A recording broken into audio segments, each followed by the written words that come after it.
à pédale ici.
Ces fugues.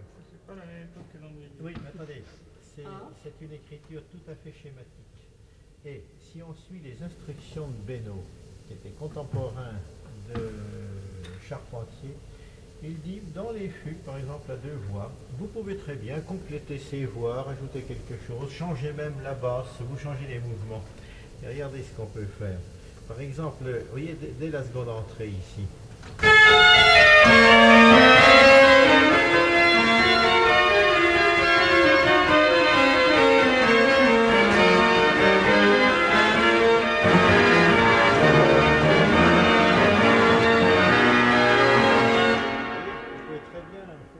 Des voix, vous pouvez très bien le faire comme ça, c'est un peu creux autrement.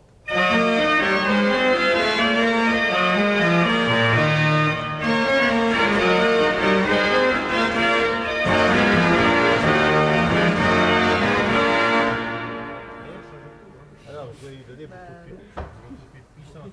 Il y a une petite erreur dans l'édition ici, vous voyez, ré, mi, fa, c'est sol, la. Sol, la, oui. C'est une thème. Oui, oui. Mais vous voyez par exemple dans le petit conduit ici qui amène à la. C'est pas rigoureux, il faut très bien faire. Jouer comme ça, vous voyez, ça n'a pas grand intérêt.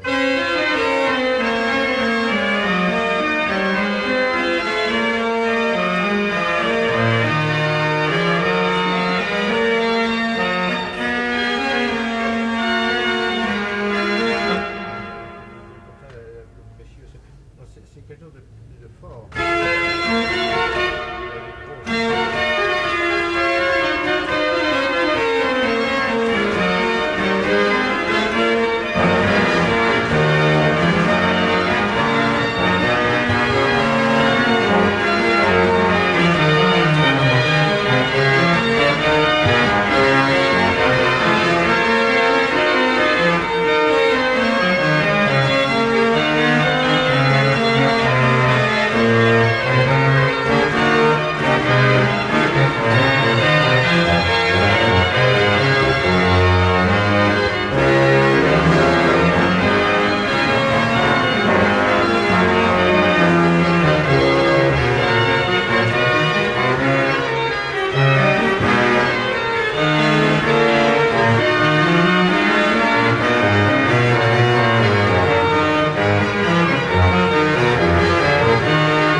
C'est pas mal, hein, ça. C'est des choses améliorées. Oui, il vaut mieux pas lire un matin parce que Alors, la dernière ligne, alors là, bon. c'est tout, hein, Mais c'est sûr qu'il n'a pas écrit ça.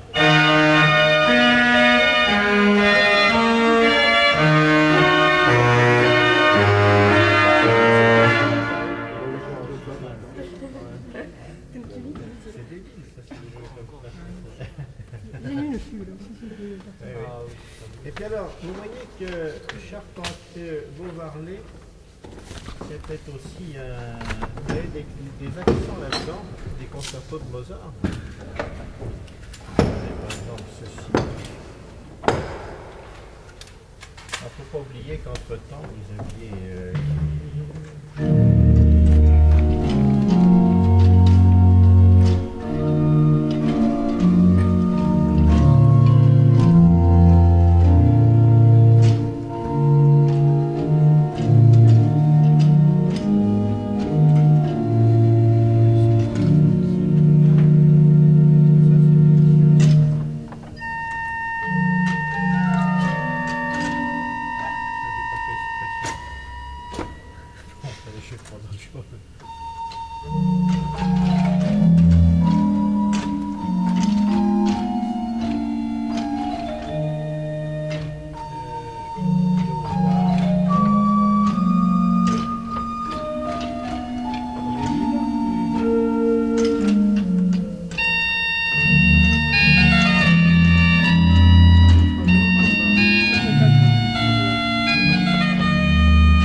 l'accent mozartien là-dessus.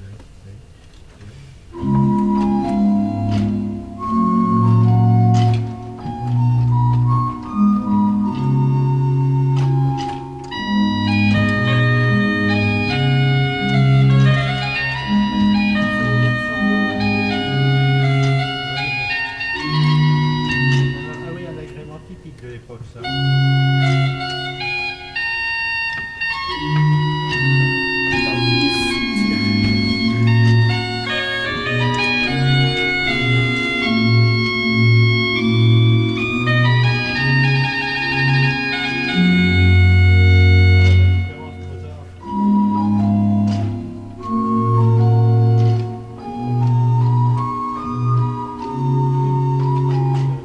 Il serait pas revenu sur le sol ici. C'est un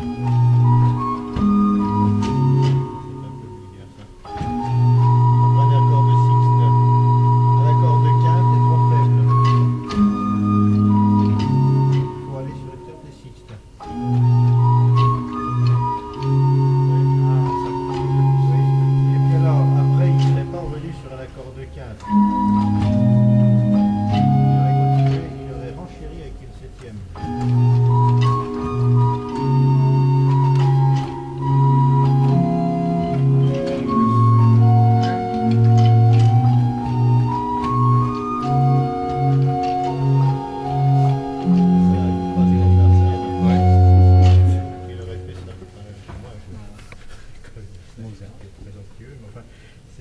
Voilà le style Mozart. Le style Mozart, c'est jamais des accords tendus avec subitement un plat comme ça. Ouais, c'est le défaut de tout bon feu de composition de Charpentier, c'est qu'il revient sur des accords de quinte, des accords très simples, alors que Mozart renchérit. Voilà. Et vous voyez que c'est intéressant ça. Hein? Il n'avait pas mis ça. Oui, c'est ça, oui. C'est écrit en quelle année ça? 1780 à peu près. Alors mon exemplaire porte la date de 1784. C'est l'édition, c'est écrit avant. Oui, c'est l'édition. Et alors vous avez ici une pièce qui est intéressante, c'est le répertoire. Vous l'avez là-dedans? Ah non, il vous manque le répertoire. Ah non, le voilà, pardon, j'ai rien dit. Alors, bah, c'est-à-dire c'est des pièces que j'avais photocopiées à Toulouse l'an dernier. Vous savez, Monsieur de Cavel, il avait ça, un exemple. Ah, c'est de Cavel que... Oui, Ah, vous nous aviez parlé de Mozart, d'un concerto aussi Eh qu'il ben avait voilà, soi-disant copié. alors j'allais y venir, Ah, voilà, c'est et comme on ne se lâche jamais de ce que je raconte, Bien sûr. donc vous racontez à nouveau l'affaire. Ceci, c'est le thème du concerto en luth de Mozart, que tout le monde connaît. Donc, on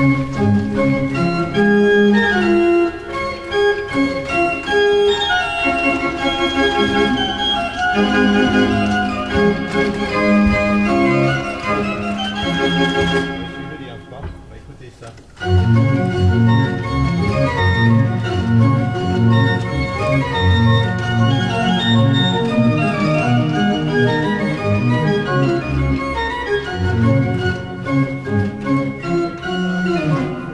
Et puis alors, ce qu'il y a de plus surprenant, c'est ça. Ça, c'est tout à fait Mozart.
Oui, alors vous voyez la résolution par exemple des agréments ici.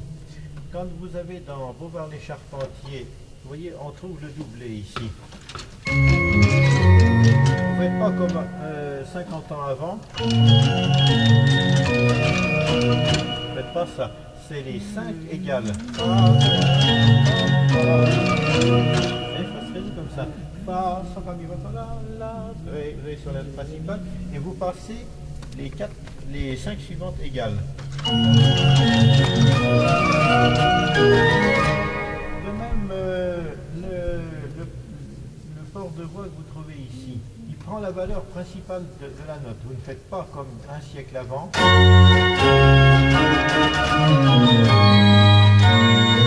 Vous voyez la valeur principale. Et écoutez comme ça devient expressif.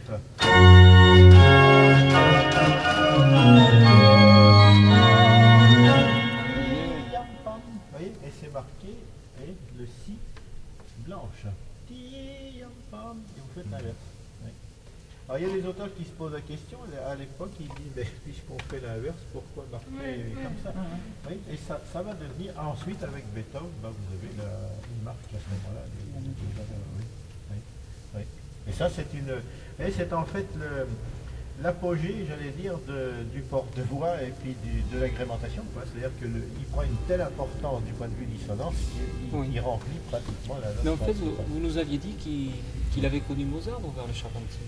Oui, c'est une hypothèse de ma part. C'est-à-dire que Mozart, lorsqu'il est venu à Paris, descendait dans le quartier du Marais et Beauvarlet travaillait donc, jouait à Saint-Paul.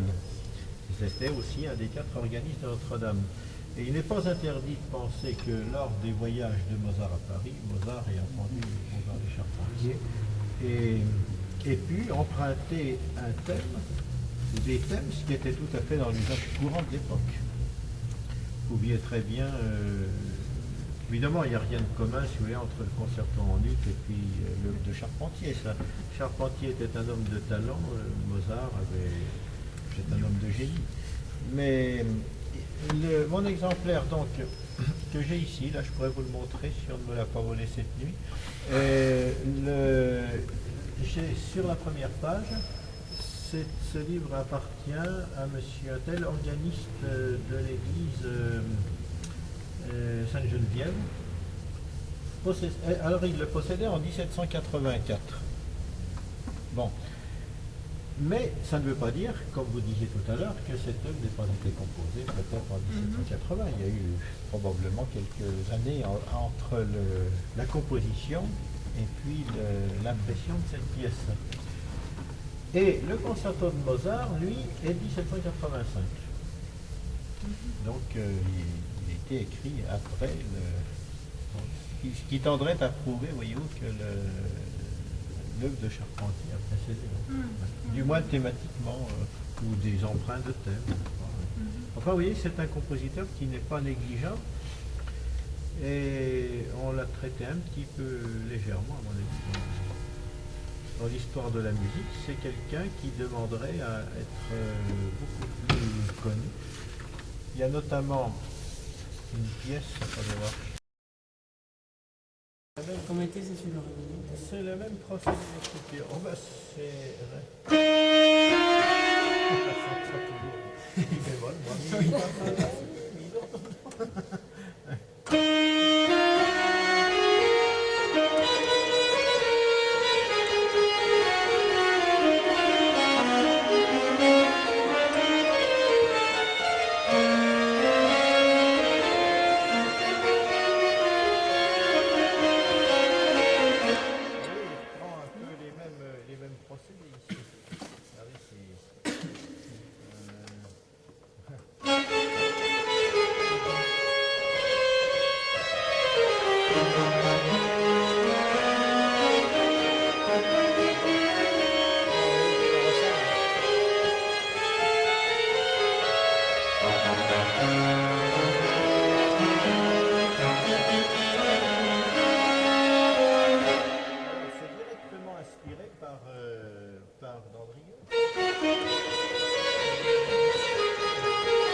Enfin, si toutefois celle-ci n'est pas transposée, alors là je retire ce que je veux dire, mais ça tourne autour de la messe de Dumont du premier temps. Ça.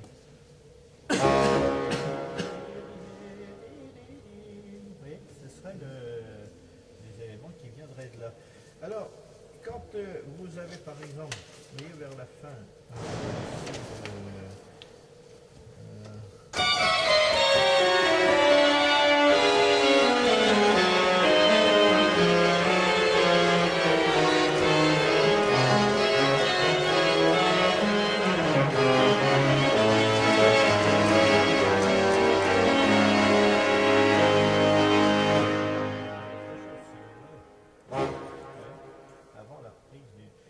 ça dépendait du temps, de la partie où ça se situait dans l'office. Ce serait intéressant de savoir ce qu'il y avait avant, vous voyez, là-dedans. Mais c'est probablement un Kyrie, ça. Oui. Alors, de même que là...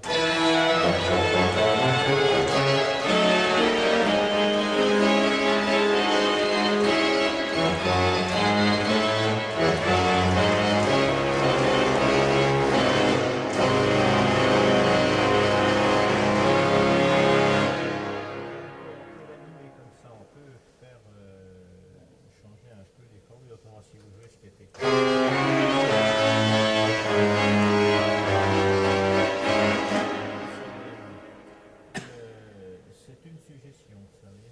Mais, oui.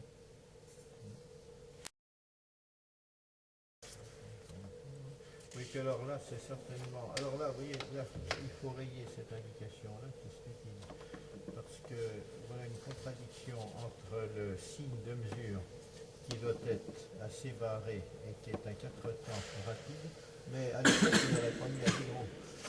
Parce qu'à les gros, c'est ça.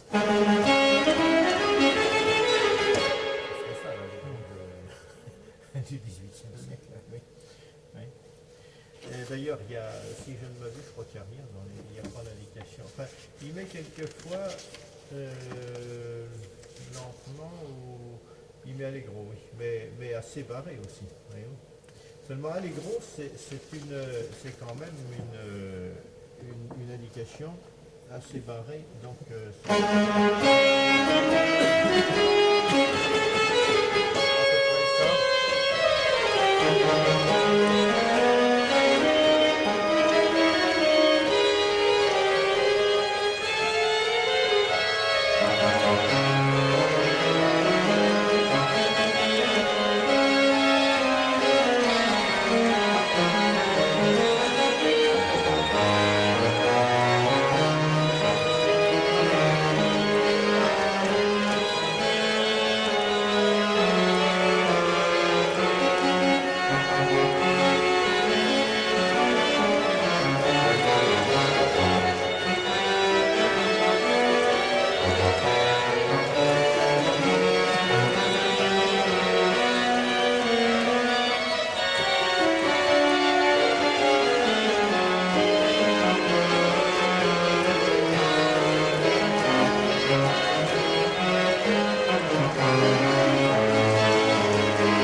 C'est un peu dans cet esprit-là, je crois.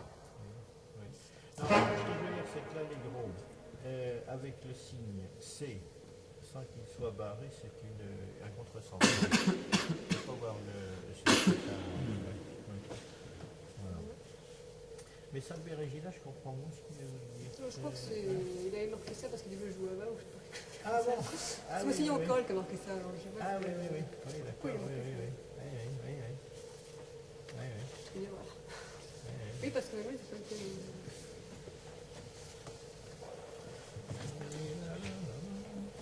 Dans le... Oui, vous avez fait do, si, do, ti, ti, d'ailleurs. Je sais pas, Le- je cherche. À la fin du... Il faut faire attention parce que vous avez une interprétation un petit peu différente dans l'ornementation. Si vous mettez un doublet comme ça, vous le faites mesurer et les 5 sont égales. À la fin du XVIIIe siècle. Et si c'est 50 ans avant, ça, ou bien do, si, ta, ta, pa, pa, pam. Mais ça ne convient pas tellement ça.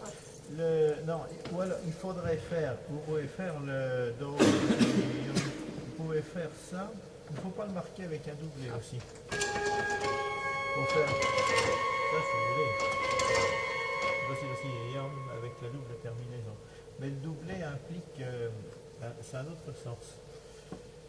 Quand vous rencontrez ceci, je ne sais pas, je ne vous avais pas montré ça l'année dernière. Il me semblait que je l'ai vu. Si, j'ai dû vous parler du doublet. Attendez, on en trouve. Tiens, faites voir l'autre messe là. La messe en ré mineur. Le beau là. Varlou Et le beau Il est là.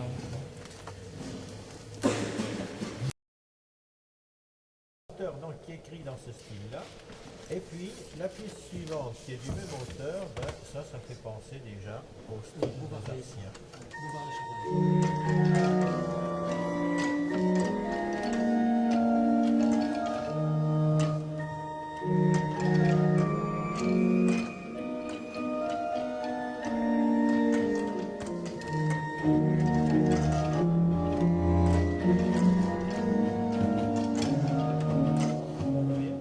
Et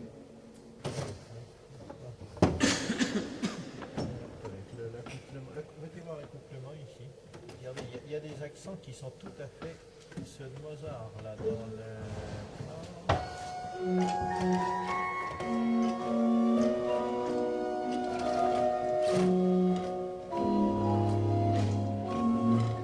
mettez voir l'accouplement là. Oui, il est parti, oui.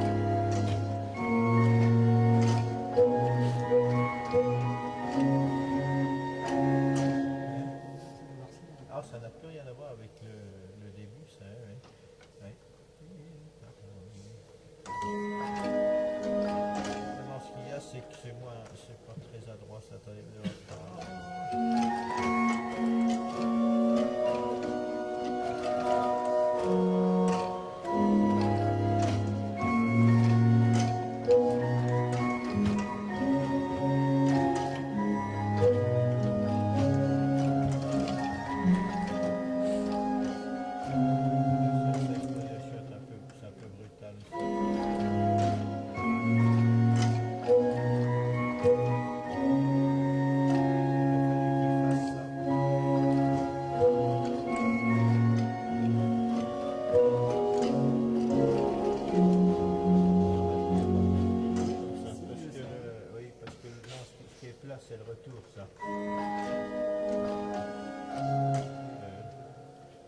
là, il amorce quelque chose de bien.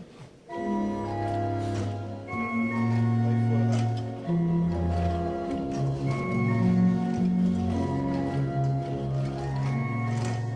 Ça devient de plus en plus dramatique. Or là, il amorce quelque chose qui était assez tendu, et puis il arrive sur un accord de quinte, et ça brise l'effet. Voilà.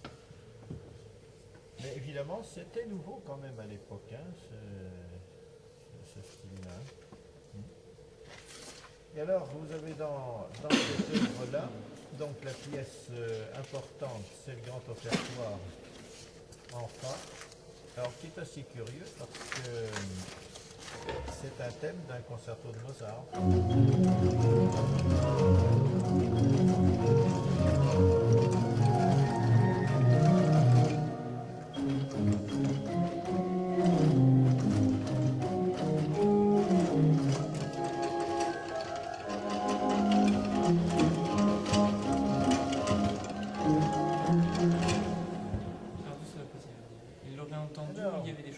Moi, je pense qu'il a dû l'entendre, parce que Mozart descendait à Paris, dans le quartier du Marais, à quelques pas de Saint-Paul, Saint-Louis, donc la paroisse où jouait Charpentier. L'exemplaire était ici, c'est un exemplaire que je possède et sur lequel il y a une date. Ah, attendez, seulement vous ne l'avez pas. Oui, il y a simplement ça, mais vous n'avez pas l'indication qui figure, je crois que c'est... Attendez. Oui. Dans mon exemplaire, j'ai la date de 1783. Oui, c'est ça. Cet exemplaire appartenait à monsieur... je ne sais plus le nom de l'organiste. Organiste de Saint-Landry qu'il possédait en 1783. Et le concerto de Mozart, il est de 85. Oui, oui. Alors c'est pour ça que j'en ai conclu que ça pouvait très bien être un thème que Charpentier avait entendu. Évidemment, entre l'œuvre de Mozart et ça, c'est sûr qu'il y a quand même... Mais vous avez des choses tout à fait mozartiennes. On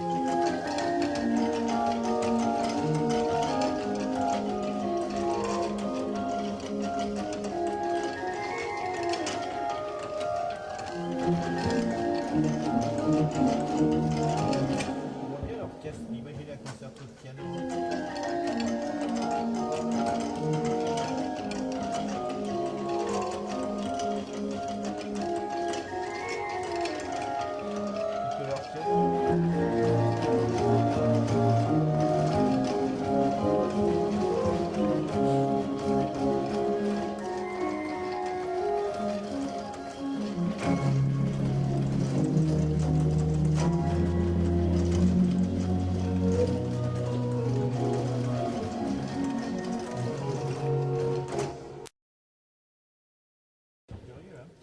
Dans le concerto de Mozart de piano, vous avez dans un moment.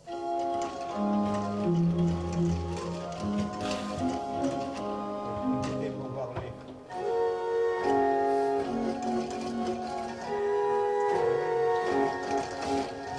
Les minutes là. Ah oui, oui. Hein, c'est curieux ça. Ah, oui.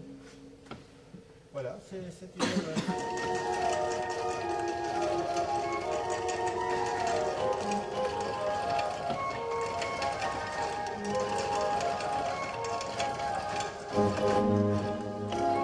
Un effet de corps de chasse.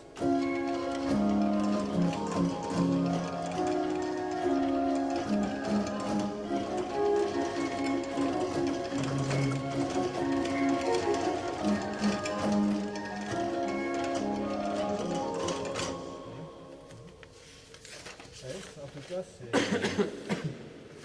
c'est curieux comme rapprochement, hein, ça, il n'y a pas de doute. Oui. Alors c'est écrit pour un orgue à 5 claviers, ça. Parce que vous avez l'indication grand orgue, positif, positif. Je crois qu'il y a marqué. Il n'y a pas Bombarde ou quelque chose. Soli. Ah, Soli, Corsini Soli. Attendez. Et Forte. Attendez, Corne Soli. Tutti. Grand orgue Tutti, vous voyez. Il met Grand orgue Tutti. Et c'est possible parce qu'à Saint-Paul, vous aviez un clavier de barre séparé, donc il pouvait très bien monter sur le troisième. Il y avait quoi à cette époque? Pareil, il y avait 5 claviers, c'était la même chose. Ouais. Ouais. Ouais. Voilà. Enfin voilà, ça me paraît assez représentatif quand même de la fin du 18e. C'est assez intéressant quand même. Autrement, vous avez le livre de Beno là. Oh, ça c'est pas génial par contre. Hein. Ouais. Oui. Enfin, je sais pas, vous l'avez regardé un petit Je peu? regardais, mais ça ne va pas d'aller. Non, oui. Ah oui. Puis en plus, la photocopie, c'est.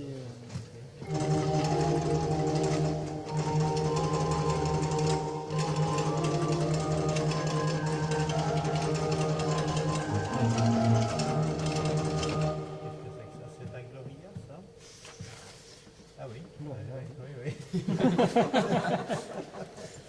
Oui, c'est le Cum Sancto Spi, Ritu. Je sais pas, de Beauvarley.